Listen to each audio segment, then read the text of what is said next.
नमस्कार. आपल्या 7व्या अध्यायाच्या आज आपण 2 श्लोकांचा अभ्यास करणार आहोत. तत्पूर्वी आपण 7व्या अध्यायाच्या 4थ्या श्लोकामध्ये एक विशेष गोष्ट पाहिली होती की चौथ्या श्लोकामध्ये पंचमहाभूत, त्या पंचमहाभूतांचे 5 पंचमहाभूतांचे 5 विषय आणि 3 गोष्टी अशा की त्या मनबुद्धी आणि अहंकार अशा अष्टधा ज्याला प्रकृती म्हणतो, त्या अष्टधा प्रकृतीचा विचार आपण 4थ्या श्लोकात केला होता. आपल्याला सगळ्यांना आठवत असेल. त्याला अपरा प्रकृती असं भगवंतांनी म्हटलेलं आहे. या अपरा प्रकृतीनंतर 5व्या श्लोकामध्ये म्हणजे आता आपल्या दृष्टीने विचार केला तर हे जे दृश्य जग आहे ती म्हणजे अपरा प्रकृती आहे. अगदी आपला देहसुद्धा, आपलं शरीरसुद्धा हे अपरा प्रकृतीत येतं. याचा अर्थ असा आहे की ज्याच्यामध्ये विकार होतात, ज्याच्यामध्ये बदल होतात, ज्याच्यामध्ये परिवर्तन होतं, दृश्य जगामध्ये सारखं बदल होत असतो, ती जी अपराशक्ती आहे ती भगवंताचीच आहे. तर ती 4थ्या अध्यायात भगवंतांनी आपल्याला त्याची ओळख करून दिली.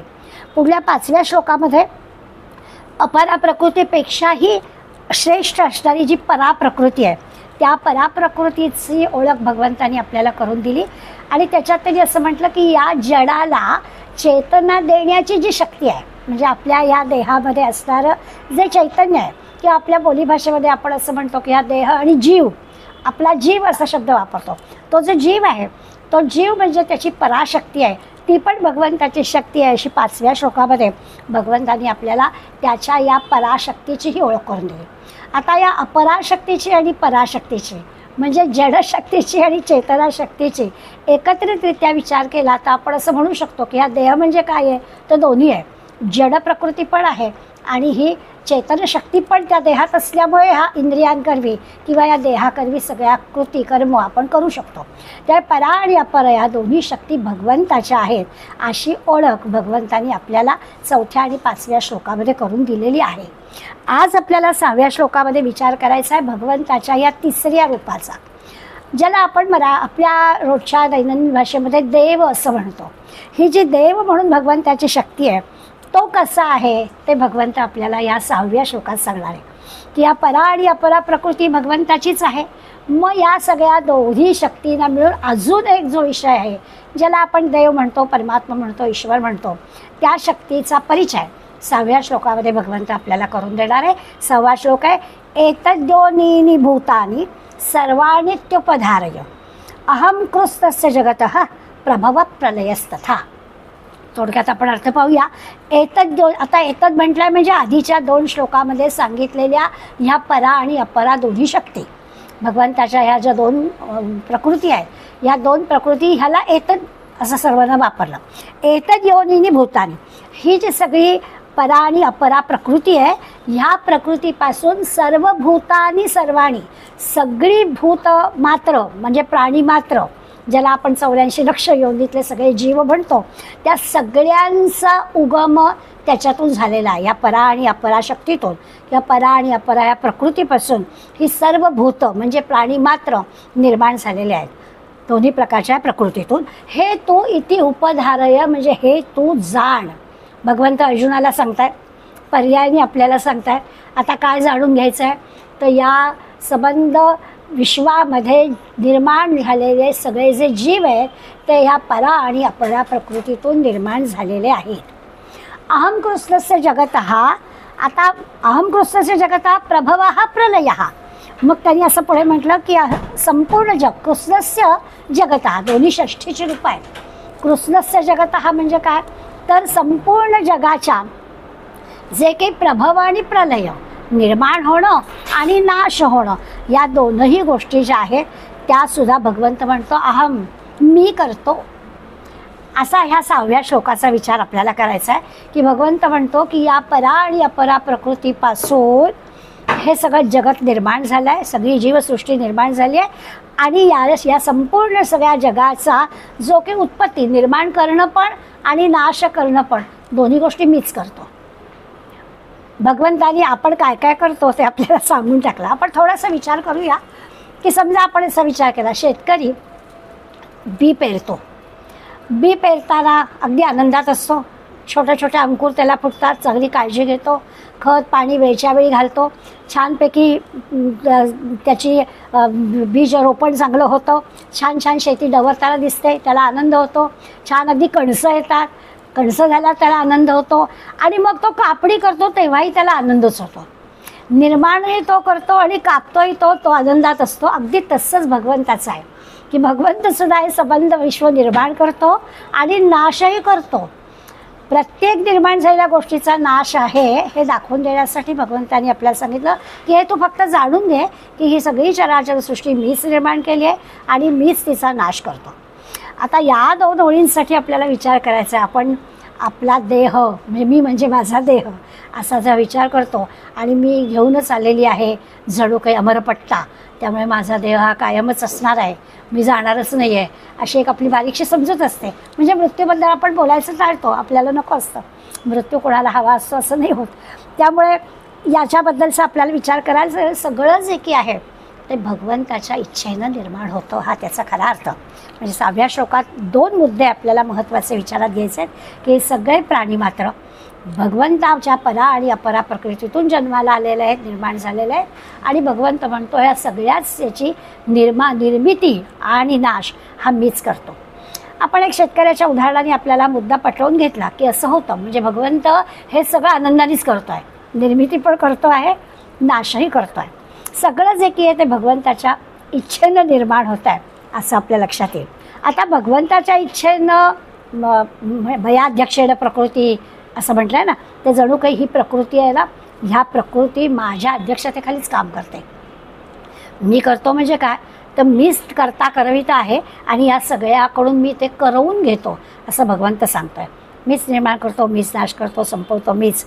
आता ही जी परा आणि अपरा प्रकृतीचा जो संयोग आहे, या संयोगातून या जगताची उत्पत्ती होते असं आपण पाहिलं आहे. दोन्ही लागतं.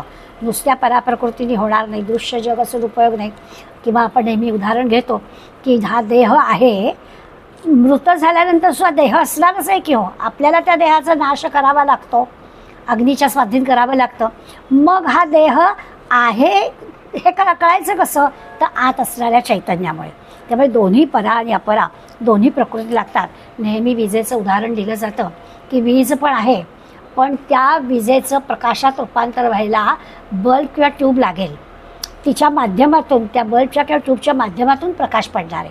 नुसता बल्ब उपयोगाचा नाही, नुसती वीज उपयोगाची नाही, वीज बल्बच्या माध्यमातून प्रकाश देणार आहे. दोन्ही गोष्टी लागतात. अगदी तसंच भगवंताच्या परा आणि अपरा या दोनही प्रकृती त्याच्या निर्मितीला लागतात. आता भगवंत अर्जुनाला सांगता इति उपधारय, नुसतं श्रवण करायला नाही सांगत आहे. तो म्हणतो हे तू जाणून घे. कारण आता पुढे सगळं जे भगवंत सांगणार आहे ना, ते असं प्रत्यक्ष दाखवता येणार नाही आहे, ते जाणून घेण्याचीच गोष्ट आहे.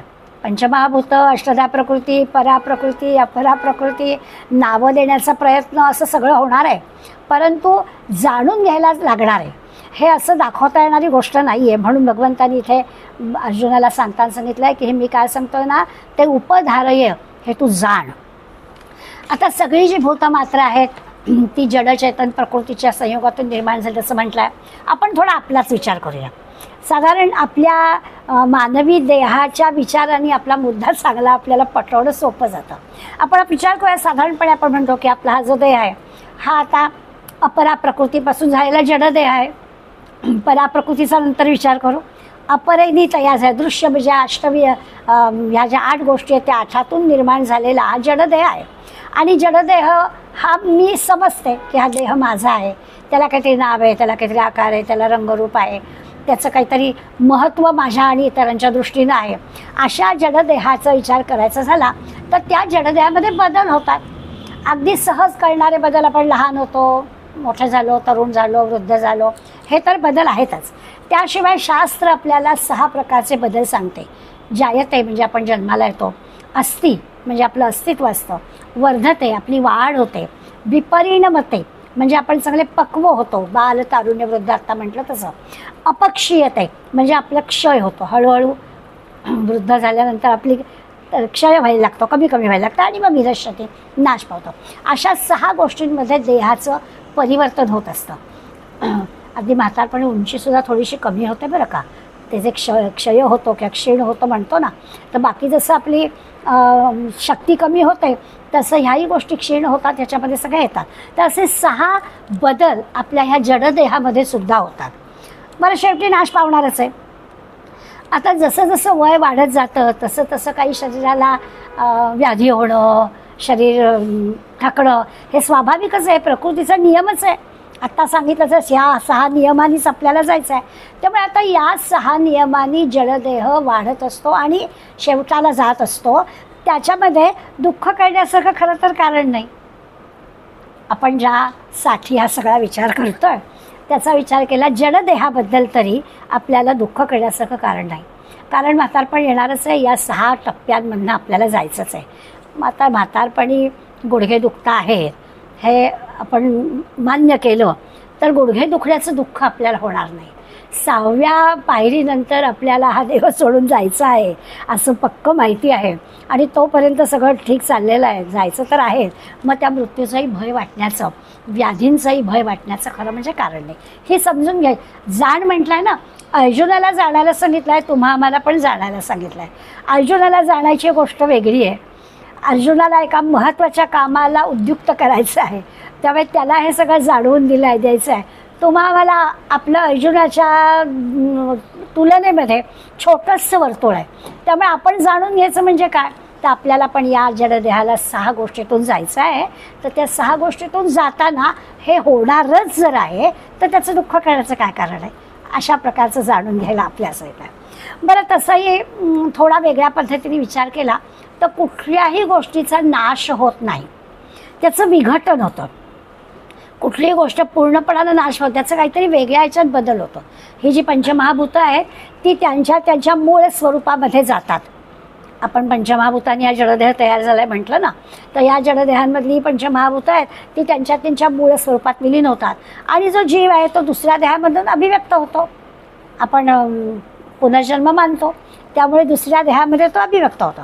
त्यामुळे आपल्या जडदेहाचा विचार केला तर आपण काय जाणून घ्यायचं या श्लोकातून ते आपल्याला कळलं.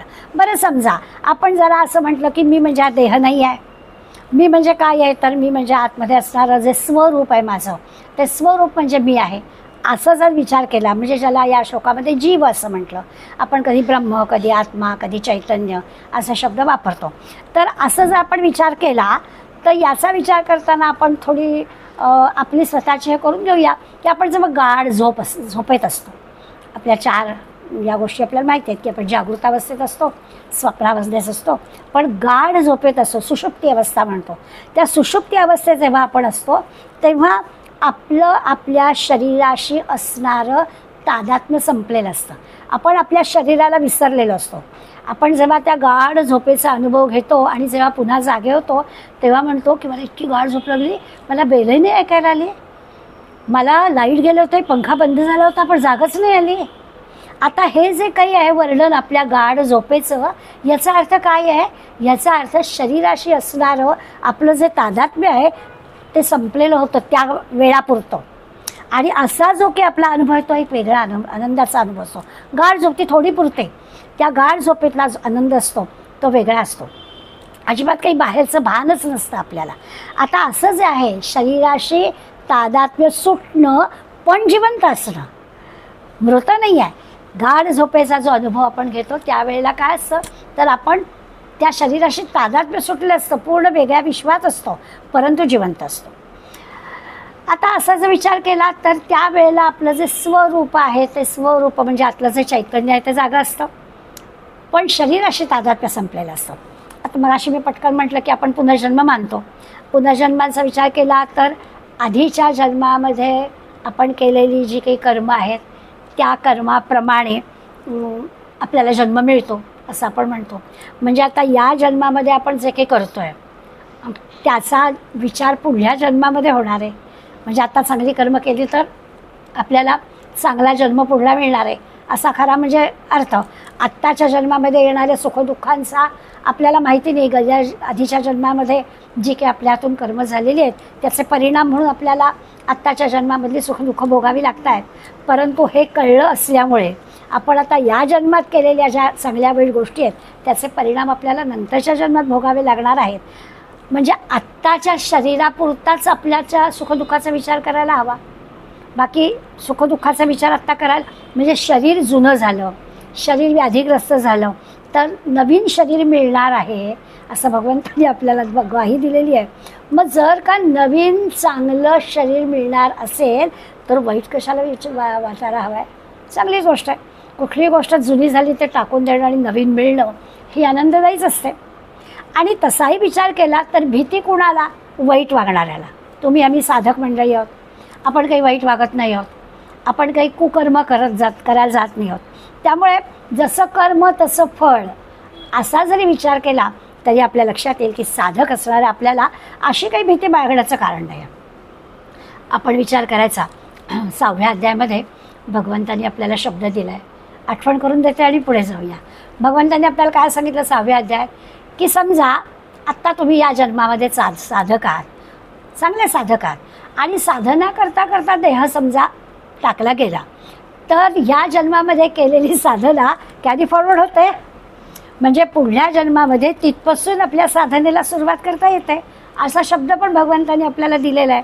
त्यामुळे आपल्याला समजा दैववशात साधना पुरी न होता काही माहिती नाही आपल्याला आणि समजा मृत्यू आला तर पुढे काय? तर पुढल्या नवीन देहामध्ये आपल्याला नक्कीच साधनेला अधिक योग्य अधिक अनुकूल असा जन्म मिळणार आहे असं आपल्याला माहिती आहे. एक प्रकारे ही काय ही बढती आहे. आणि बढती कोणाला नको असते? व्यवहारात समजा आपल्याला प्रमोशन मिळालं आणि कुठेतरी नोकरीत बदली झाली, आनंदाने स्वीकारतो की आपण, कारण ती बढती असते, प्रमोशन असतं ना, आणि त्यामुळे ते आनंददायी असतं. अगदी तसंच इथं आहे.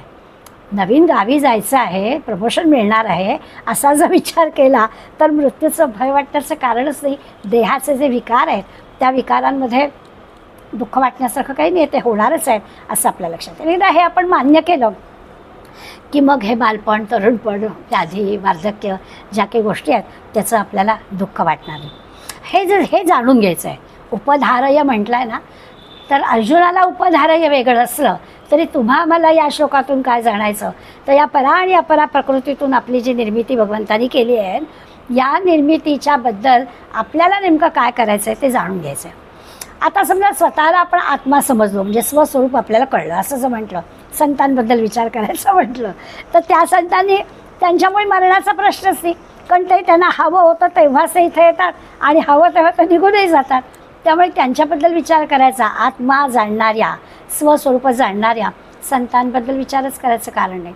जडदेहामध्ये गुंतलेल्या तुम्ही आम्ही सुद्धा उपधारय काय जाणून घ्यायचं त्याचा विचार आपण केला. भगवंत दुसऱ्या ओळीत म्हणतायत की या सगळ्या विश्वाचा निर्माण करणारा आणि प्रलय करणारा, प्रभव आणि प्रलया दोन्ही मीच आहे. त्याचा आपण विचार करूया. कृष्णस्य जगतः प्रभवः प्रलयः. या संपूर्ण कृष्णस्य म्हणजे सगळ्या जगाचा प्रलय आणि प्रभव आणि प्रलय, निर्माण करणं आणि नाश करणं हे दोन्ही मी करतो.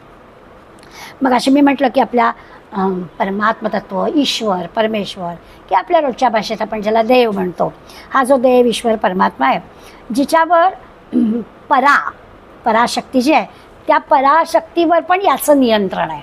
आपल्या चैतन्यावर पण याचं नियंत्रण आहे. आपण त्या आतल्या चैतन्याला जीव म्हणतो. जीव घाबरला, तर जीव घाबरला म्हणजे काय? नेमकं घाबरलं, जीवाला बरं वाटलं म्हणजे नेमकं कोणाला बरं वाटलं? तर ती जी आतली पराशक्ती आहे ना ती म्हणजे तो जीव आहे. त्या जीवाला बरं वाटणं हे कशामुळे होतं? त्या शरीराशी संलग्न झाल्यामुळे. नाही म्हटलं तरी शरीरात असणाऱ्या अपराशक्तीमध्ये असणाऱ्या पराशक्तीचा परिणाम या देहावरती होतो. आणि म्हणून हा जो देव आहे हा देव काय करतो? आपल्या सगळ्या कर्मांच्या पापपुण्याचा हिशोब ठेवतो आणि आपल्याला त्या त्या कर्माचं ते जे काही फळ आहे ते फळ पण देतो. हा जो देव आहे ना हा निरपेक्ष न्यायाधीश आहे. अगदी उत्तम पद्धतीने तो आपला सगळा हिशोब ठेवतोय पापपुण्याचा. हा देव ईश्वर स्वतःबद्दल अहम म्हणतोय. हां, अहम कृष्णस्य जगतः. भगवंत स्वतःबद्दल म्हणतोय अहम. आपण सुद्धा बऱ्याचदा मी असा शब्द वापरतो अहम स्वतःसाठी, पण आपला जो अहम शब्द आहे तो मर्यादित अर्थाने आहे, आपल्या पुरता आहे, स्वतः पुरता आहे. भगवंताचा जो अहम शब्द आहे ना तो असा तेवढ्या पुरता नाही आहे, स्वतः पुरता नाही आहे, परिपूर्ण आहे. तो म्हणतो मी हे सगळं विश्व निर्माण करतो. विश्व निर्माण करणाऱ्या या भगवंतांनी स्वतःला अहम म्हटलं आहे. या अर्थाने आपण विचार करायचा. आणि आता दोन गोष्टी थोड्या महत्त्वाच्या समजून घेण्याचा प्रयत्न करायचा. आता जेव्हा परमेश्वराचा या प्रकृतीशी तादात्म्य होतं. आता असं मी म्हटलं की जी आत पराप्रकृती आहे, म्हणजे तो जो जीव आहे, त्या जीवाचा जेव्हा तादात्म्य पावतं, म्हणजे तो जीव या देहाच्या मोहात अडकतो, देहाच्या बंधनात अडकतो आणि मग स्वतःला तो नाशिवंत मानतो, तेव्हा त्याला जीव म्हणायचं. परत एकदा लक्षात घ्या हां, आत असणारी ही पराशक्ती आहे किंवा आपण चैतन्य म्हणतो, ब्रह्म म्हणतो, आत्मा म्हणतो. पण जीव केव्हा म्हणायचं त्याला? या श्लोकामध्ये त्याला जीव म्हटलं ना, तर जीव केव्हा म्हणायचं? जेव्हा ती शक्ती या देहामुळे बंधनात अडकते, देहाच्या सुखदुःखामुळे तिला पण सुखदुःख होतं, तेव्हा त्याला जीव म्हणायचं. आणि ज्या वेळेला परमेश्वरांनी या प्रकृतीशी तादात्म्य झालं आणि बंधनामध्ये अडकत नाही, उलट काय होतं, तो त्या प्रकृतीलाच आपल्या ताब्यात ठेवतो, तेव्हा त्याला ईश्वर म्हणायचं. खरं म्हणजे आता पुढे आपण पाहणार आहोत, त्याच्यामध्ये जीव, जगत, जगदीश्वर, ईश्वर सगळं कसं मीच आहे असं तो सांगणारच आहे. पण आपल्याला आत्ता कळण्यासाठी आपला देह आणि तो देह चालवणारी आपली ती शक्ती, चैतन्य शक्ती, या दोघांमध्ये जीव केव्हा आणि ईश्वर केव्हा आपल्याला कळलेलं आहे की सगळं ईश्वर निर्माण करतो आहे, सगळं ईश्वराच्या शक्तीमुळे होतं आहे, ईश्वर म्हणेल तसं घडतं आहे, आपण नुसते पटावरच्या सोंगट्या आहोत, हे सगळं आपल्याला कळतं आहे. पण तरीसुद्धा जेव्हा आपली ही शक्ती या देहाच्या बंधनात अडकते, तेव्हा त्याला जीव म्हणायचं. आणि ज्या वेळेला या प्रकृतीशी तादात्म्य पावल्यानंतर त्या देहाच्या बंधनात ती अडकत नाही, उलट या प्रकृतीला आपल्या ताब्यात घेते, त्यावेळेला त्याला ईश्वर म्हणायचं. थोडंसं अवघड आहे की असं कसं म्हणताय, जीव कधी म्हणायचं, ईश्वर कधी म्हणायचं. तर आपण ना बऱ्याचदा व्यवहारामध्ये शब्द वापरतो. मी नेहमी उदाहरण देते की आपल्याला छान जेवण झालं की आपण म्हणतो काय, की माझा आत्मा अगदी तृप्त झाला. आता आत्मा काय तृप्त व्हायचं आहे? आत्म्याला खरं काहीच नाही तृप्त, तो भुकेलेला पण नाही, तो तृप्त पण नाही. पण म्हणताना आपण म्हणतो की आत्मा तृप्त झाला. ते जे आत्म्याचं तृप्त पण काय आहे, तर तो देहाशी जेव्हा त्याच्या सुखदुःखाशी असा जोडला गेलेला आहे, तेव्हा ते म्हटलं जरी आत्मा तर तो जीव आहे. आणि या जीव असा सुखदुःखाशी जोडला जातो. पण ईश्वर म्हटलं की तो असा त्या जडदेहाशी जोडला जात नाही. ईश्वराची शक्ती वेगळी असते, तो उलट त्या सगळ्या शक्ती आपल्या ताब्यात ठेवतो. केव्हा, कुठे, काय, कधी, कसं घडवणार ते तो सगळं ताब्यात ठेवतो, आपल्या हातात काही नसतं, असं जेव्हा आपण म्हणतो तेव्हा त्या ईश्वर. आता थोडा आणखीन वेगळ्या पद्धतीने याचा विचार केला तर याचा अर्थ आपल्यामध्ये जीव पण आहे आणि ईश्वर पण आहे. कधी जीव आणि कधी ईश्वर, टू इन वन असं आपला वर्णन आहे. मग आपला प्रयत्न असतो की आपण ईश्वर स्वरूप असलं पाहिजे. आपल्याला ईश्वराने इथे आणलेलं आहे, काही एका हेतूनं आपल्याला इथे आणलेलं आहे, त्याचा हेतू तो पूर्ण करणार आहे. त्यामुळे आपण जसं तो ठेवतो आहे तसं राहायचं, असं ईश्वर स्वरूप आपण आहोत असं आपण म्हणतो. आणि असं जर आपण ठरवलं तर मग स्वतःला असं हीन, दीन, दुःखी ठरवण्याचं कारण नाही. काहीही जरी असलं तरी आपण आनंदातच राहिलं पाहिजे. वेगळ्या दृष्टीने विचार केला तर कळेल. मग जेव्हा आपण स्वतःला हीन, दीन, दुःखी समजतो तेव्हा आपण जीव अशा कॅटेगरीत असतो. आणि जेव्हा काही असू दे ते ईश्वराच्यामुळे तो घडवतोय तसं आहे, मग मला हीन, दीन, दुःखी होण्याचं कारणच नाही. कुठलाही प्रसंग आला तरी तो ईश्वराने आणलेला आहे, त्यामुळे प्रसन्नतेकडेच देणार असेल तर मग मी म्हणजे ईश्वर झाले. आणि हे जे जीव ते ईश्वर अशी जी प्रगती आपल्याला करता यायला हवी आहे त्याला म्हणायचं साधना. सोपं करण्याचा प्रयत्न करते पण थोडंसं मला लक्षात येईल की आपण आपल्या देहाच्या सुखदुःखामुळे अडकतो आणि त्या देहाच्या सुखदुःखाने आपलं सगळं नाही म्हटलं तरी दुःखामुळे म्हणूया, सुखामुळे नाही म्हणता येणार, सुखामुळे सगळं छान छानच असतं. पण काही अडचण आली, काही दुःख झालं किंवा माझ्याच वाट्याला का, माझ्याच बाबतीत असं का झालं, असं माझं काय चुकलं होतं, अशा निरनिराळ्या गोष्टी आपण विचार करतो. तेव्हा आपण असं म्हणूया की आपण जीवाशी, ते सुखदुःख हे जीवाशी जोडलेलं असतं. पण जेव्हा आपण ईश्वर स्वरूप असतो की हे जे काही घडतं आहे ते ईश्वरामुळे घडतं आहे, ईश्वर म्हणतो तसं घडतं आहे असं एकदा पक्का आपण ठरवलं की मग आपण हीन, दीन जीवभावातून प्रसन्नतेकडे जातो. दुःखाकडून आनंदाकडे, दुःखाकडून सुखाकडे आपण जात असतो. ते करणं, तसा विचार करणं त्याला साधना म्हणायचं.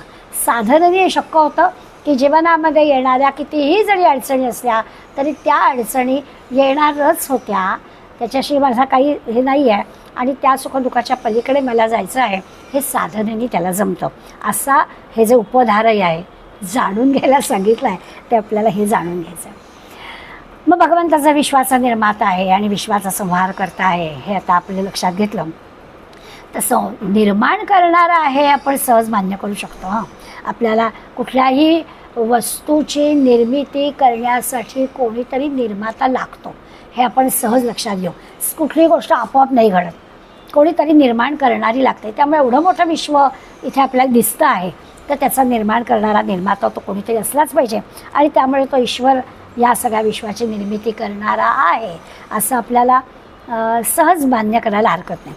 परंतु या ज्या वस्तूंच्या सहाय्यानं त्यांनी निर्मिती केली पंचमहाभूत आणि आपण म्हटलं तसं की या 8 गोष्टींनी ह्या सगळ्या विश्वाची निर्मिती झालेली आहे आणि त्या वस्तूही आता थोडं बारकाईने ऐकायचं, त्या वस्तूही भगवंतच आहेत. पृथ्वी आप तेज वायू आकाश त्यांचे असणारे विषय हे पण भगवंतच, निर्माण करणारा पण भगवंत. ज्या वस्तूंनी भगवंतानी ही सृष्टी निर्माण केली तो निर्माण करणारा आणि त्या वस्तू दोन्ही भगवंतच आहेत. म्हणजे आत्ता म्हटलं तसं पराप्रकृती भगवंतच, अपराप्रकृती पण भगवंत आणि या दोन्हींच्यामुळे निर्माण होणाऱ्या सगळ्या गोष्टी पण भगवंतच. जीव जगत जगदीश्वर सगळं एकच. निरनिराळ्या विचारवंतांनी या श्लोकाबद्दल विचार करताना अनेक गोष्टी आपल्यापुढे मांडल्या. पाश्चात्य शास्त्रज्ञ जे आहेत त्यांनी असं म्हटलं की हे सगळं जे विश्व निर्माण झालं ना, हे सगळं विश्व साधारणपणे 15,000 दशलक्ष वर्षापूर्वी निर्माण झालं. आणि कसं निर्माण झालं तर पाश्चात्य शास्त्रज्ञांचं असं म्हणणं आहे की एका अतिप्रचंड स्फोटातून, त्याला त्यांनी नाव दिलं आहे बिग बँग, या बिग बँग अस्तित्वात आली आणि हे विश्व निर्माण झालं असं पाश्चात्य शास्त्रज्ञांचं म्हणणं आहे. आता हा स्फोट होण्यापूर्वी काय होतं असा जर प्रश्न विचारला की स्फोट झाला आणि हे विश्व निर्माण झालं, पण स्फोट होण्यापूर्वी काय होतं तर ते शास्त्रज्ञ म्हणतात मला माहीत नाही. पण वेदांना माहिती आहे, उपनिषदांना माहिती आहे. वेद ही माहिती देतात. त्याला नासदीय सूक्त, नासदीय सूक्तामध्ये या विश्वाची निर्मिती कशी झाली याचं वर्णन आपल्याला वाचायला मिळतं. उपनिषदांमध्ये या सगळ्या गोष्टी आपल्याला माहिती होतं. उपनिषदातली एक गोष्ट आपल्याला सांगते थोडक्यामध्ये, म्हणजे आपल्याला या विश्वनिर्मितीमागे आपल्या ऋषीमुनींनी कसा विचार केला हे आपल्या लक्षात येईल. उपनिषदातली कथा अशी आहे की एक आचार्य आपल्या शिष्याला एक बेलफळ आणायला सांगतात. तो शिष्य बेलफळ घेऊन येतो आणि ते आचार्य सांगतात की हे फोड. आचार्यांच्या आज्ञेप्रमाणे तो शिष्य बेलफळ फोडतो. काय निघालं तर सांगतो आतमध्ये बी निघालं. ते बी पण फोड म्हणतात. मग तो ते बी पण फोडतो. आचार्य विचारतात आता त्याच्यातून काय निघालं.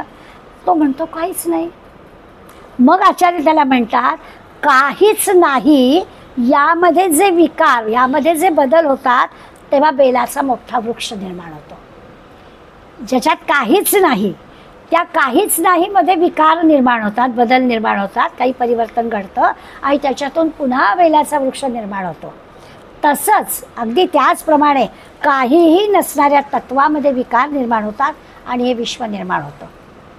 तैत्तिरीय उपनिषदामध्ये पण अशाच पद्धतीचं आहे. त्याची म्हणजे बहुस्याम प्रजायेती, म्हणजे काय झालं की काहीच नाही, त्या काहीच नसण्यामध्ये अनेक होण्याची इच्छा निर्माण झाली आणि त्याच्यातून हे असं अभूतपूर्व विश्व निर्माण झालं. इतकी विविधता, इतकी विविधता. एक पाणी असं म्हटलं तरी पाण्याचे किती प्रकार, डोंगर म्हटलं किती प्रकार, झाडं म्हटलं किती प्रकार, अशा विविध प्रकारच्या सृष्टीची निर्मिती या एका निर्मात्याकडून, एका परमेश्वराकडून, ईश्वराकडून झाली असं वर्णन आपल्याकडे उपनिषद करतात.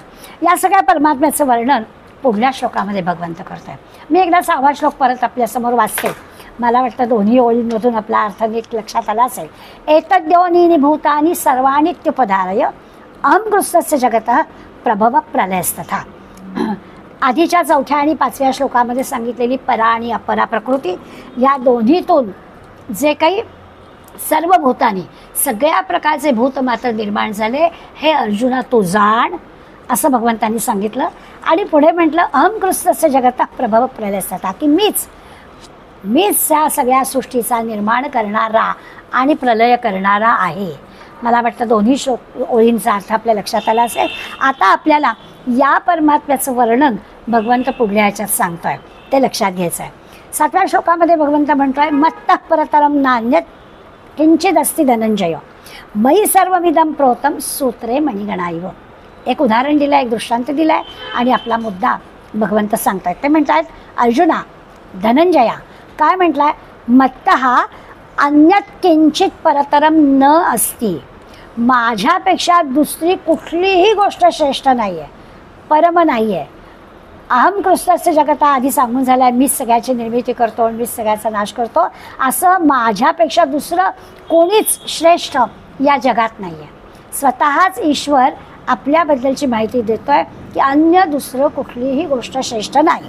आणि कसं तर मयि सर्वमिदं प्रोतं सूत्रे मणिगणाइव. सूत्रे मणिगणाइव, सूत्र म्हणजे दोरा, दोऱ्यामध्ये ओवलेल्या मण्यांप्रमाणे, म्हणजे ती जी माळ तयार होईल, समजा दोऱ्यामध्ये आपण मणी ओवले, तर इदम सर्व मयि प्रोतम, असं सगळं जग हे जे मी निर्माण केलेलं आहे ते माझ्यामध्ये गुंफलेलं आहे. जशी दोरा सगळ्या फुलांना गुंफतो किंवा मण्यांना गुंफवून ठेवतो, दोऱ्यामुळे सगळी फुलं एकत्र गुंफून जातात, तसं हे सगळं विश्व माझ्यात गुंतलेलं आहे. आपण नंतर 2 अध्याय पाहणार आहोत की भगवंत प्रत्येकात आहे आणि भगवंतामध्ये प्रत्येक गोष्ट आहे. विभूती पण आपण पाहणार आहोत आणि आपण भगवंताचं विराट रूप पण पाहणार आहोत. या दोनही गोष्टी आपल्याला याच्यातून थोडीशी त्याची झलक आपल्याला याच्यातून कळणार आहे. 4, 5, 6 हे 3 श्लोक आपण 3 तत्वांविषयी पाहिले. शरीरामध्ये राहून आत्ता म्हटलं तसं सुखदुःखाचा अनुभव येणारा जीव, त्याची आपण ओळख करून घेतली. हे सगळं जे काही या जीवांना, सगळ्या जी काही भगवंतांनी निर्माण केलेले सर्व भूतानी आहेत, या सगळ्यांना जे काही क्रीडा करायला हवी ते जगत पण आपण लक्षात घेतलं. आणि या दोन्हींच्या पालनपोषण करता आणि संहार करता हा जो ईश्वर आहे तो कसा नियंत्रक आहे तेही आपण पाहिलं. म्हणजे 4, 5, 6 मध्ये या 3 तत्वांविषयी आपण जाणलो. आता या 3 तत्वांना आधार देणारं एक असं स्वतंत्र तत्व आहे, त्याचा आपल्याला या श्लोकात विचार करायचा की याला सगळ्यांना गुंफवून ठेवलं आहे त्यांनी. सूत्रे मणिगणाइव, दोरा जसं मण्यांना फुलांना गुंफवून ठेवतो तसं या तिघांना या शक्तीने गुंतवून ठेवलेलं आहे, गुंफवून ठेवलेलं आहे, एकत्र करून ठेवलेलं आहे. आत बाहेर सगळीकडे तेच आहे. माऊलींनी त्याच्यासाठी छान घेतलं, आपण ती ओवी घेणार आहोत की सोन्याचाच मणी आणि सोन्याचाच समजा धागा, सोन्याच्याच धागात सोन्याचेच मणी गुंफले, आत बाहेर सगळं सोनंच. तसं आहे आत बाहेर सगळीकडे ईश्वरच. जडदेहात असू दे, डोंगरात असू दे, झाडात असू दे, नद्यात असू दे, पानात असू दे, मातीत असू दे, सगळीकडे ईश्वरच ईश्वर. हे कळण्यासाठी आपल्याला हे त्यांनी उदाहरण 2 दृष्टांत देऊन सांगितलं. आता आत्तापर्यंतचा जो आपण भाग पाहिला ना, ते होतं विज्ञान, म्हणजे विशेष ज्ञान. या आपल्या 7व्या अध्यायाला भगवंतांनी ज्ञान विज्ञान योग असंच नाव दिलं आहे. त्यामुळे हे ज्या तत्वांशी जी आपण ओळख करून घेतली ते झालं विज्ञान, ते झालं आपलं विशेष ज्ञान. आता या 3 तत्वांना आधार देणारी गोष्ट जी एक स्वतंत्रपणानं आहे, त्या स्वतंत्र तत्वाचा आपल्याला विचार करायचा आहे, ज्याला आपण परमेश्वर म्हणूया, परमात्मा म्हणूया. आतमध्ये असणारा तो जीव म्हणजे ईश्वर आहेच बरं का. आता हा या तिघांना बांधून ठेवणारा म्हणून आपण त्याला परमात्मा म्हटलं, परमेश्वर म्हटलं. याविषयी सुद्धा आपल्याला 7व्या श्लोकामध्ये भगवंत अर्जुनाला सांगताना अर्जुनाला संबोधन करतोय धनंजया. आता धनंजया असं प्रत्येक वेळेला आपण पाहतो गीतेमध्ये भगवंत अर्जुनाला एका विशिष्ट अर्थाने ते समानार्थी वाटणारा शब्द, अनंत नाव आहेत ना. लाडक्या माणसाला, लाडक्या नातवंडाला जसं प्रेमाने आपण किती नावं ठेवतो नाही का, चांगली नावं ठेवतो, तसं भगवंताचं झालं. इतकं अर्जुनावर प्रेम आहे की प्रत्येक वेळेला अर्जुनासाठी वेगळं विशेषण भगवंत वापरत आहे. आता इथे धनंजय म्हटलं आहे तर एका अर्थाने पैसा म्हणजे राजाचा येतो, त्यामुळे भरपूर धन त्यांनी जिंकलं होतं, भरपूर राज्य त्यांनी आपल्या स्वाधीन करून घेतली होती, त्या राज्यातून त्याला अमाप धन मिळालं होतं. अशा अर्थाने धनंजय म्हटलं असेल तर काही विशेष नाही आहे. पण हा जो विषय चाललेला आहे आणि हा विषय चालू असताना अर्जुनाला भगवंत जेव्हा धनंजय असं म्हणतोय, त्याचा अर्थ असा आहे की अर्जुन हा सात्विकतेचं धन असणार आहे. आपल्या भौतिक धनाविषयी भगवंताला आत्ता काहीच सांगण्याची आवश्यकता नाही आहे. तर हे जे सात्विक धन अर्जुनाजवळ आहे, या सात्विक धनाचं संपादन त्यांनी केलेलं आहे, संकलन त्यांनी केलेलं आहे. ते सात्विक धन त्याच्याजवळ आहे. भगवंतानी अर्जुनालाच गीता का सांगितली, असे जे मध्ये मध्ये आपल्याला गीतेमध्ये असा विषय आला की असं वाटतं की खरंच का केली असेल अर्जुनाची निवड, अन्य नाही कोणाला सांगितलं. याचं कारण हेच आहे, अर्जुनाजवळ असणारी जी स्वभावता रुजूता आहे, स्वभावता सात्विकता आहे, त्या सात्विकतेचं धन अर्जुनाजवळ खूप आहे. या अर्थाने इथे त्याला धनंजय असं अर्जुनाला भगवंतानी म्हटलं. आणि ते भगवंत त्याला सांगतायत मत्तः परतरम न अन्यत् किंचित अस्ति, माझ्याखेरीज अन्य दुसरं कोणीच नाही, कोणीच नाही श्रेष्ठाचं. आता श्रेष्ठ कशामध्ये, निर्मिती करणारा ना तो, या अर्थाने सर्वात श्रेष्ठ मीच आहे असं भगवंताने अर्जुनाला सांगितलं. भगवंताशिवाय अन्य दुसरा कोणीही नाही, परमात्म्याशिवाय अन्य दुसरा श्रेष्ठ कोणीच नाही. एकमेवा द्वितीय असं ज्याला आपण म्हणतो तसा हा एकमेवा द्वितीय भगवंत आहे. म्हणजे भगवंतापेक्षा मोठं, भगवंतापेक्षा श्रेष्ठ असं कोणी नाही. किंवा आपण आणखीन थोडंसं तत्त्वज्ञानाच्या भाषेत म्हटलं तर भगवंतापेक्षा सूक्ष्म असं कोणीही नाही. आता तो आहे पण आणि दिसत तर नाही आहे ना, त्यामुळे सूक्ष्म असं म्हणावं लागलं. तर असं त्याचं श्रेष्ठत्व, असं त्याचं सूक्ष्मत्व आपण आता लक्षात घ्यायचं आहे. परमतत्व म्हणजे आता कसं पाहायचं तर नेहमी ज्ञानेश्वर माऊली उदाहरण देतात ना, समुद्राची लाट आणि समुद्र. आता समुद्र आणि लाट असं म्हटलं तर शब्द वेगळा आहे, त्याचा आकार वेगळा आहे, आपण लाट वेगळी दाखवू शकतो, पण पाणीच आहे ते. समुद्र आणि लाट असं जरी म्हटलं तरी ते पाणीच आहे. वेगळं काय आहे त्याच्यामध्ये, वेगळं एवढंच आहे की त्याचा आकार वेगळा आहे, त्याचं नाव वेगळं आहे असं आपण म्हणू, पण आहे पाणीच. तसं आपल्याला कळेल. जीव म्हणा, जगत म्हणा, जगदीश्वर म्हणा, नावं वेगळी आहेत पण आहे एकच. हे सांगण्यासाठी आपल्याला सगळ्यांचा आधार तो परमात्मा आहे. स्वतंत्रपणानं, श्रेष्ठत्वापणानं, सूक्ष्मपणानं तो ते परमेश्वर तत्व सगळ्यांमध्ये. मयी सर्वमिदं प्रोक्तम.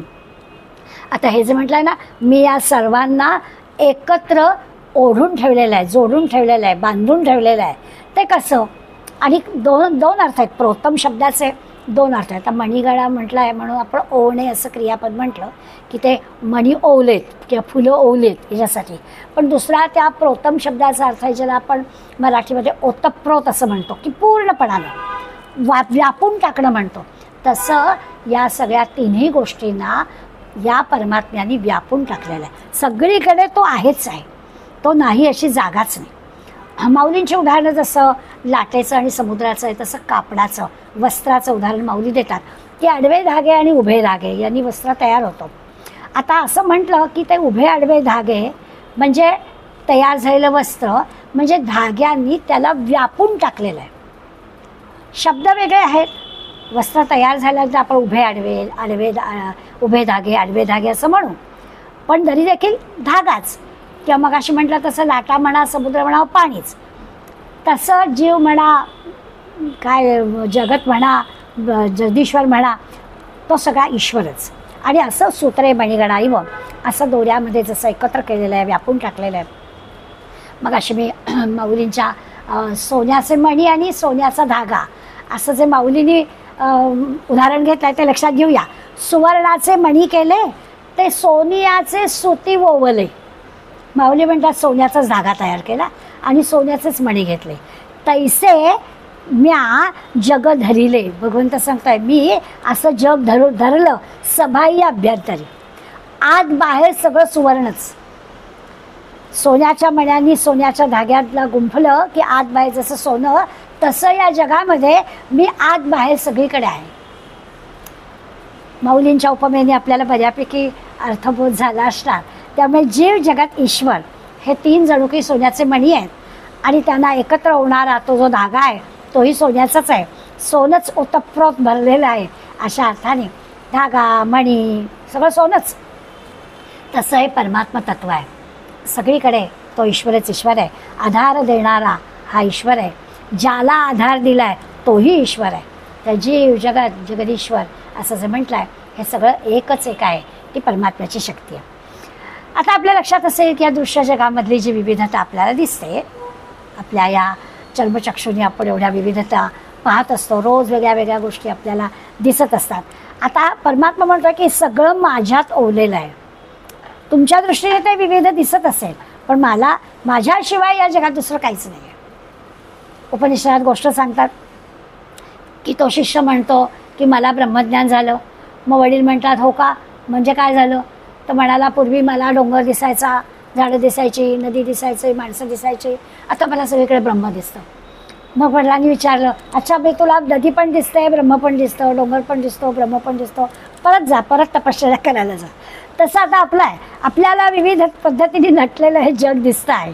परमात्मा आपल्याला जाणून घ्यायला सांगतो आहे अर्जुनाला आणि आपल्याला देखील की असं विविधतेने नटलेलं जग तुमच्या जन्मदृष्टीला दिसू दे पण मीच आहे त्याच्यामध्ये. आत बाहेर सगळीकडे मीच आहे हे तो सांगतोय. या निमित्ताने वरदानंद भारतींनी आपल्याला भागवतातल्या माहिती असणाऱ्या प्रल्हादाचं चरित्र पुन्हा एकदा आठवायला सांगितलं आहे. आता आपल्याला असं वाटेल की अरे या सगळ्यामध्ये प्रल्हादाच्या चरित्राचं काय असेल, तर ही जी सगळी विविधता आहे, चर्मचक्षुरी दिसणारी विविधता आहे, ही सगळी एकत्र गुंफलेली आहे आणि सगळ्यामध्ये आत बाहेर ईश्वरच आहे. माझ्याशिवाय दुसरं काहीच नाही आहे हे तू जाणून घे असं जे आपल्याला सांगितलं आहे ते आपल्याला या निमित्तानं प्रल्हादाच्या चरित्रानं जाणून घ्यायचा प्रयत्न करायचा आहे. काय आहे माहिती असं चरित्र आहे. प्रल्हाद हा महान भक्त होता आणि महान भक्त असणाऱ्या या प्रल्हादाचा बाप मात्र दुष्ट राक्षस होता. आपल्याला सगळ्यांना माहिती आहे प्रल्हादाची आई नारदांच्या आश्रमामध्ये होती. जेव्हा तिच्या गर्भामध्ये प्रल्हाद होता त्यावेळेला ही कयाधू नारदांच्या आश्रमामध्ये होती आणि त्यामुळे त्या आश्रमाचे संस्कार तिच्या गर्भावरती झाले. परिणाम असा झाला की हा भगवत भक्त झाला प्रल्हाद. मुलगा एवढा भगवत भक्त आणि बाप मात्र राक्षस. बापाला वाटलं हा काय आपल्या पक्षात राहणार नाही, हा विरोधी पक्षातच राहणार आणि विरोधी पक्षात राहून उपयोग नाही. माझा पक्ष जर वाढवणार नसेल तर विरोधी पक्षात राहून काय उपयोग. त्यामुळे याचा काटा आत्ताच काढायला हवा, याला संपवूनच टाकायला हवं. आणि म्हणून याला राक्षस नीती म्हणतात. तो राक्षसच आहे. त्यामुळे राक्षसाच्या पद्धतीप्रमाणे यांनी या प्रल्हादाला संपवण्याचं ठरवलं. विविध प्रकारांनी संपवण्याचा प्रयत्न, सर्व शक्तीनिशी यांनी प्रयत्न सुरू केले आणि मारायलाच उठला ना. कड्यावरून ढकललं. अगदी छान एखादा कापूस किंवा फूल पडावं असा सहजपणानं प्रल्हाद जमिनीवर आला. डोंगराच्या कड्यावरून ढकलून सुद्धा सहजपणा झाला, काहीसुद्धा त्याला झालं नाही. तलवारीनं त्याला मारायचं ठरवलं तर तलवारच म्हणे बोथट झाली.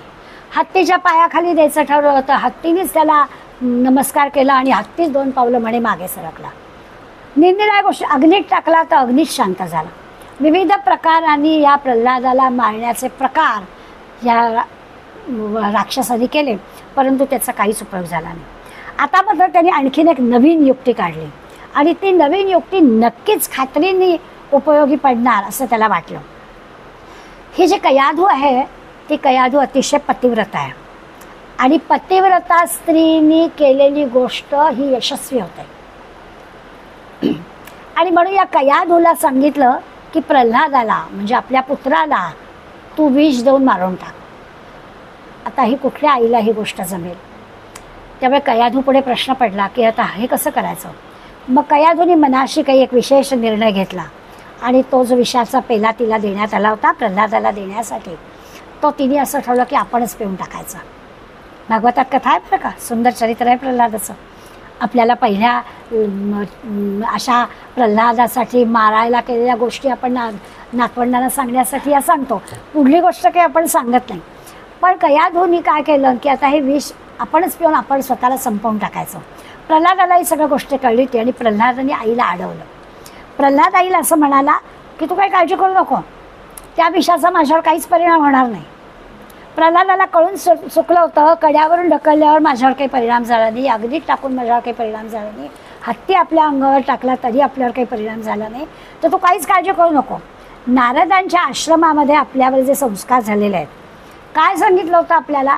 सगळ्या ठिकाणी भगवंत आहे, आत बाहेर सगळ्या ठिकाणी जर तो भरलेला आहे तर त्या विषामध्ये सुद्धा भगवंतच आहे, काही होणार नाही माझ्यावरती त्याचा परिणाम, असं हा प्रल्हाद कयाधूला म्हणाला. प्रल्हादाने आईच्या हातातला विषाचा पेला घेतला आणि प्राशन केला, काहीही प्रल्हादाला झालं नाही. आत बाहेर ईश्वर आहे असं जो ठरवतो त्याच्यावर विपरीत परिणाम होत नाही. आता प्रल्हादासारखी उदाहरणं 2 आपल्याकडे आहेत माहितीची. वेण्णास्वामींना विषप्रयोग करावं लागला, आई वडिलांनाच तिला विष द्यावं लागलं, परंतु परिणाम झाला नाही, कारण ते विष समजून तिने घेतलंच नाही. भगवंतच आहे, भगवंतांनी दिलेलं आहे असं समजून घेतल्यामुळे देहावर त्याचा परिणाम झाला नाही. संत मीराबाईला विषप्रयोग केला, नाही परिणाम झाला. याचा अर्थ काय? तर भगवंत सांगतो हे जाणून घे, आत बाहेर मीच आहे, सगळ्या गोष्टींमध्ये आत बाहेर मीच आहे, मी, तू आणि विष हे सगळं काय तर ईश्वरच. अशा प्रकारचा विचार, आणि मग काही मला बांधणार नाही. अगदी आता विषाचं जाऊ दे, पण आपण एक प्रयोग करून बघायला हरकत नाही. एखादी गोष्ट आपल्याला चालत नाही आणि तरी देखील कोणाकडे आपण गेलो आणि आग्रहाने त्यांनी नेमका तोच पदार्थ केला आहे तर आपण नाही सांगू, त्यांनी पण काही परिश्रम करून पदार्थ केलेला असतो आणि योगायोगाने असं नाही मला चालत असं म्हटलं तर त्यांना किती वाईट वाटेल. तर आपण देवाचं नाव घेऊन खावा, काहीही आपल्याला होणार नाही. जेव्हा आपण अशा पद्धतीने विचार करतो ना की मी, ती वाढणारी आपली कोण नातेवाईक, गृहिणी, शेजारी, मैत्रीण जी कोणी असेल ती, आणि तो पदार्थ सगळं ईश्वरच आहे, अशा विचाराने आपण कृती केली तर आपल्याला ती त्रासदायक नाही होत. हा प्रयोग करून बघण्यासारखी गोष्ट आहे. तर असं जर केलं आपल्या लक्षात येईल तर ईश्वर सगळीकडे आहे हा विचार जो भगवंत अर्जुनाच्या निमित्तानं आपल्याला सांगतोय, तोच हिरण्यकश्यपूने जेव्हा विचारलं प्रल्हादाला की हे सगळं तुला सांभाळणारं कोण आहे, तुझा ईश्वर कुठे कुठे आहे? तुम्हाला सगळीकडे आहे, माझ्यात आहे, तुमच्यात पण आहे. हिरण्यकश्यपूला पण तरी सांगितलं की तुमच्यात पण तो ईश्वर आहे. आता त्या राक्षसाला कसं पटावं, त्यामुळे तो काही मान्य करायला तयार झाला नाही. समोर असणाऱ्या खांबात आहे का असं त्यांनी विचारलं. हो म्हणाला, खांबात सुद्धा आहे. आपल्याला सगळ्यांना माहिती आहे हिरण्यकश्यपूने त्या खांबाला लाथ मारली, कडकड कडकड कडकड आवाज झाला आणि भगवान नृसिंह प्रगटले. पुढल्याच आठवड्यात 21 जूनला नृसिंह जयंती आहे. आपण त्या निमित्तानं नृसिंह जयंतीचं स्मरण केलं नृसिंहाचं तर आपल्या लक्षात येईल प्रल्हादाने हे कशामुळे त्याला साधलं. सर्व व्यापकत्व हे जे काही ईश्वराचा परमात्म्याचा गुण आहे तो त्यांनी जाणला. अर्जुनाला भगवंत सांगतात हे जाण. तीच गोष्ट प्रल्हादाने जाणली की सगळीकडे सर्व व्यापकत्व जे आहे ते ईश्वराचं आहे, सगळीकडे परमात्मा आहे. असं जेव्हा कळलं त्या नृसिंहाला प्रल्हादाने नमस्कार केला, नरसिंह शांत झाला. पुढली कथा आपल्याला माहिती आहे. भगवान अर्जुनाला हेच सांगतायत, तू प्रल्हाद हो. प्रल्हादाला जसं व्यापकत्व कळलं तसं तुला व्यापकत्व माझं कळू दे. अजूनही त्याला असं वाटतंय की मी मारलं तर तू नाही मारलंस तर समोरचे असणारे सगळे काही जिवंतच राहणार आहेत का, असा प्रश्न भगवंतानी अर्जुनासाठी विचारलाय. आणि म्हणून तो म्हणतोय की तू प्रल्हाद हो. आता आपल्या लक्षात आलं असेल की दोऱ्याच्या आश्रयानं ते जे काही मणी राहतात ओघळून जाता कामा नाही. ओघळले तर इतस्ततः जातील म्हणून त्याला बांधून ठेवलं आहे, ओवून घेतलं आहे. आणि असे ओवले की ते एकत्र राहतात. भगवंत भगवतरूपी सूत्र असं त्या मण्यांना त्यांनी एकत्र केलं. भगवंताच्या आधारानं हे सगळं विश्व एकत्र गुंफलेलं आहे असा त्याचा अर्थ.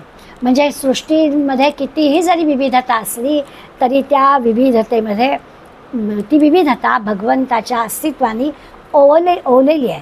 तो भगवंत या सगळ्या विविधतेमध्ये आहेच आहे, त्याच्याशिवाय या जगामध्ये दुसरं काहीच नाही आहे. गीतेमध्ये स्पष्टपणानं आपल्याला सांगितलेलं आहे, मया ततविदं सर्वं जगदव्यक्तमूर्तीना. तसं आपल्यासुद्धा सगळ्या आपल्याला असतं ना, विविधतेचं आकर्षण असतं, स्वाभाविकच आहे. आणि तशी ती विविधता प्राप्त करण्यासाठी आपल्याला प्रतिशक्ती वापरावी पण लागते. पण आपल्या आता लक्षात असं येईल की दिसणारी विविधता आहे ना, ती विविधता फक्त दिसणारीच आहे. प्रत्यक्षात ती विविधता नाहीच आहे, सगळीकडे ईश्वरच आहे, सगळीकडे परमात्माच आहे. गुणांच्या, नावाच्या, दृश्याच्या आधारे वेगळं वेगळं आपल्याला दिसत असेल, पण सगळ्यामध्ये त्याच्या मुळाशी ईश्वरच आहे, परमात्माच आहे, हे आपल्याला फक्त जाणून घ्यायला भगवंत सांगतात. सगळ्या या विश्वाचं, संसाराचं महाकारण भगवंत म्हणतो मीच आहे. आता तसंच आहे, मी मगाशी म्हटलं तसं की निरनिराळ्या निरूपणकारांनी निरनिराळ्या पद्धतीनं हा विषय आपल्याला समजून देण्याचा प्रयत्न केला आहे. एकाने म्हटलं की जर का ईश्वर सगळा महाकारण आहे, तर जसं आहे की वायू आकाशापासून उत्पन्न होतो, आकाशातच तो राहतो आणि आकाशातच लीन होतो. अर्थातच आकाशाशिवाय या वायूची कोणतीच वेगळी स्वतंत्र सत्ता नाही. वायू म्हटला की त्याच्या आकाशाखालीच त्याच्या गोष्टी आहेत. आपल्याला काही वायू दाखवता नाही, वायूचे परिणाम आपल्याला दाखवता येते, पण वायूने दाखवता येणार. वायूचं वर्णन आपण करू शकू, पण वायूने दाखवणार. तसं म्हणाले आहे की हा सगळा संसार भगवंतापासून उत्पन्न झाला आहे, भगवंतामध्येच तो स्थित आहे, भगवंतातच तो लीन होणार आहे. सगळ्या गोष्टी तिथेच होणार. भगवंताशिवाय संसाराची कुठलीच वेगळी गोष्ट नाही, वेगळी सत्ता नाही. तो सगळीकडे आहेच आहे. त्याच्या सत्तेशिवाय आपण नेहमी म्हणतो ना, पानसुद्धा हलत नाही झाडाचं, झाडाचं पान हललं नाही, पण त्याची सत्ता तसं आहे. म्हणून आपल्याला तो सूत म्हणा किंवा काय सोन्याचा धागा म्हणा, त्याच्यात असणारे सोन्याचे मणी म्हणा किंवा फुलं म्हणा, अन्य काही म्हणा, काही म्हटलं तरी चालेल, दिसायला आपल्याला वेगळं वेगळं दिसेल, धागा दिसेल, तार दिसेल, मणी दिसेल, पण तसं नाही. या संसारात सगळं एकच आहे. जेवढे म्हणून जीव आहेत, प्राणी आहेत, जेवढं म्हणून नाव आहे, रूप आहे, आकार आहे, हे सगळं दिसायला वेगवेगळं आहे, परंतु त्याला व्यापून असणारं ईश्वर तत्व जे आहे ते एकच एक आहे. आता असंच आपल्याला कळलं तर ते जे एकच एक चैतन्य तत्व ते भगवंत सांगतो तर मीच आहे. म्हणजे मणिरूपी अपरा प्रकृती भगवंताचंच रूप, दोरारूपी परा प्रकृती भगवंताचंच रूप, दोन्हीमध्ये तोच परिपूर्ण आहे, तोच व्यापून आहे. म्हणजे साधक जेव्हा संसाराला संसार म्हणून पाहतो तेव्हा त्याला परमात्मा दिसत नाही. आपण होतं ना, आपण संसार म्हणून पाहतो, व्यवहारिक गोष्टी पाहतो, मग आपल्याला परमात्मा दिसत नाही. पण जेव्हा आपण परमात्मा तत्वाचा बोध घेतो, आता भगवंतानी जसं आपल्यासाठी जाणून घे, तेव्हा जर आपण विचार करतो की सगळी ईश्वराची निर्मिती आहे, तेव्हा आपल्याला ते परमात्मा तत्व कळतं.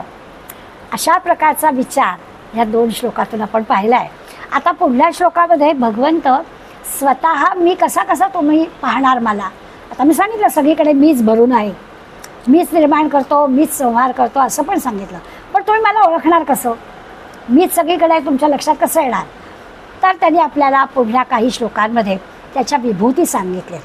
आता त्या विभूती सांगताना आपल्या लक्षात येईल की पाणी, पण पाण्यामधला रस मी आहे. आता आपल्या लक्षात घ्यायला लागेल, आपण आता पुढल्या गुरुवारी जेव्हा पुढल्या श्लोकाचा अभ्यास करणार तेव्हा सविस्तर करू.